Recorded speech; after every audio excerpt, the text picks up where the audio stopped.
আসসালামু আলাইকুম। অনেকে বলতেছেন ভাই বাজারের ছাতুর মতো আমার ছাতু তো হলুদ হচ্ছে না। হ্যাঁ, তো তাদের জন্য আজকের ভিডিও কিভাবে ছাতুটা হলুদ করবেন।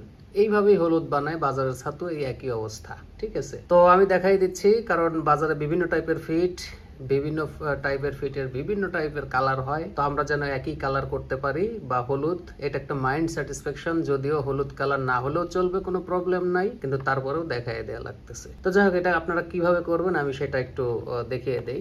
তো প্রথমে আপনারা যে কাজটি করবেন, আমার কিন্তু ছাতু আছে, আমি দেখাই দিব, সমস্যা নেই। এটা হচ্ছে নারকেল তেল, আমি বানাই নিছি, গাদও ফালাইনি, কারণ আমি তো এটা ছাতুতে ব্যবহার করব। তো এখানে ফার্স্টে আপনারা যে কাজটা করবেন, আপনারা নারকেল তেল নেবেন। হ্যাঁ, আমি গাতটা সহ দেই, একটু তেল নিয়ে নেবেন, নারকেল তেল। আচ্ছা, তারপরে আপনারা এইখানে একটা ফুড কালার ব্যবহার করবেন। এখন এই ফুড কালারটা আমি দেখিয়ে দিচ্ছি। এই যে এটা হচ্ছে ফুড কালার, এটা হচ্ছে ড্রিম, এই যে ইয়েলো কালার। হ্যাঁ, এটা লিকুইড আর কি। তো এইটা ব্যবহার করবেন। এইটা 1 কেজিতে এই যে এরকম শিশির 2 সিপি দিলেই হবে। তো আমি এখানে এই যে অল্প পরিমাণ দিয়ে দিচ্ছি, জাস্ট আমি তো আপনাদের দেখাবো, হ্যাঁ, দেখানোর জন্য এখানে দিয়ে দিলাম। এরপরে যে কাজটা সেটা হচ্ছে যে এটা তেলের সাথে কিন্তু মিশতে চাইবে না। হ্যাঁ, এইটা আবার আপনি যদি শুধু ছাতুর উপরে এইটা ঢালেন তাহলে কিন্তু মিক্সড করতে পারবেন না। তো সেজন্য আপনারা যে কাজটা করবেন, এই যেভাবে তেলের মধ্যে দিয়ে দেখেন, এই যে এটার কালার এখন হলুদ চলে আসতেছে। এইভাবে ভালো করে ডলবেন, একবারে এটার সাথে মাখায় ফেলবেন। ঠিক আছে, আর নারকেল তেল আপনারা বানায় নেবেন যাদের এলাকায় নারকেলের দাম কম। আপনার বানানোর উপরে বাজারে নারকেল তেল কখনোই হবে না। এইভাবে দেওয়ার পরে আপনি তারপরে ছাতুটা ব্যবহার করবেন। দেখেন আমার ছাতু একটু হলুদ হলুদ আগে থেকেই, তারপরেও এই যে এই টাইপের, হলুদ না, সাদাই ধরা চলে। এটা এখন আমি এখানে দিয়ে দিব, আমি জাস্ট দেখানোর জন্য। হ্যাঁ, এখন দেওয়ার পরে আমরা এটা ডলা দিলে পারে এটা হলুদ হয়ে যাবে।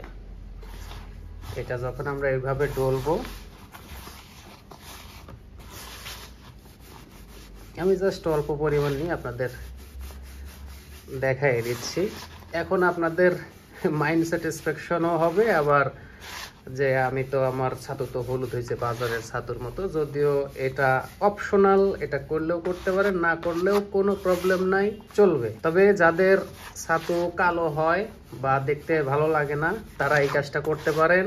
আর ওই ফুড কালারের দাম খুব একটা বেশি না, আমি প্রাইসটা দেখি ওর সাথে আছে কিনা আমি দেখি বলে দিচ্ছি। এই যে এটা হচ্ছে এখন হচ্ছে এই কালার, দেখেন তো এখন বাজারের ছাতুর কালার হয়ে গেছে। ঠিক আছে, ফুড কালার দেয়াতে। তবে লিকুইডটা ব্যবহার করবেন, লিকুইডটা ব্যবহার করাই ভালো হবে আমার মনে হয়। দেখেন তো এখন বাজারের ছাতু হয়েছে কিনা। আর এখানে যে তেলটা দেয়া হয়েছে, এখন এর সেন্ট কোন লেভেলের যে সেন্ট হয়েছে, এটা আসলে না দেখলে বুঝতে পারবেন না। দেখেন এখন কিন্তু হলুদ হয়ে গেছে।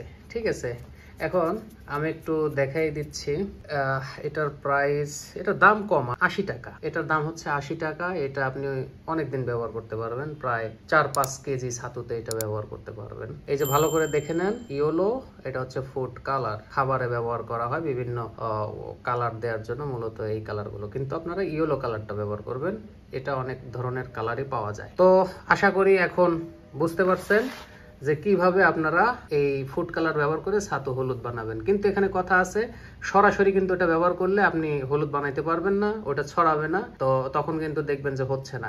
আগে তেলের মধ্যে দিয়ে তারপরে ওইটা দিয়ে ভালো করে মাখাবেন, তাইলে দেখবেন যে আমি যেভাবে দেখালাম এভাবে করলে এই যে হলুদ হয়ে গেল। এখন কেউ বলতেই পারবে না এটা আপনার বাজারের ছাতু না আপনার এই যে ফিটের ছাতু, এটা কেউ বলতেই পারবে না। তো যাই হোক, সবাই ভালো থাকবেন। আসসালামু আলাইকুম।